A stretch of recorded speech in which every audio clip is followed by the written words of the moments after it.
भाषा आहे हा, त्यांचे म्हणजे ते जिथे राहतात त्यांनी नाही का पंजाबीत पण शिकू शकतात. ते जे गुजराती आहे, गुजरातमध्ये गुजराती भाषा आहे, पंजाबमध्ये पंजाबी आहे, त्याच्यानंतर मराठी बोली भाषा आहे कोणाची, हिंदी आहे, इंग्लिश आहे, संस्कृत आहे. तसेच आपले जे बंजाराचे त्यांची आहे पण ती लिखित स्वरूपात नव्हती, म्हणजे आतापर्यंत तर नव्हती. आणि हे बुक आहे गोर बंजारा वर्णमाला, तर हे श्री युवराज महाराज यांनी लिखित स्वरूपात लिहिलेली आहे.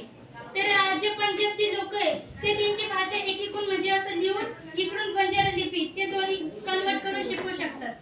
जसे त्याच्यानंतर इंग्लिश मध्ये गायला काय म्हणतात? काव. मराठीमध्ये गाय. आणि आमच्याकडे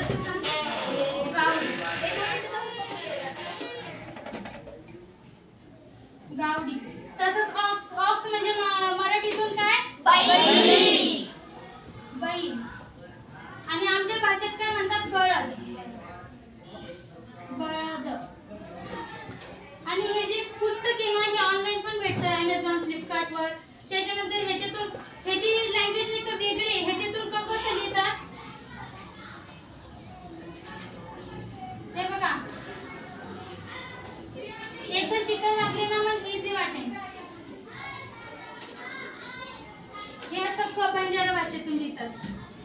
असंच पुढचे पूर्ण अशी वर्णमाला आहे. त्याच्यानंतर तुम्ही इंग्लिश मधून एकीकडे असं ग्रासला आमच्या भाषेत म्हणतात खड, पॉटला घट. तसे असे भरपूर शब्द आहे बंजारा लिपीमधून.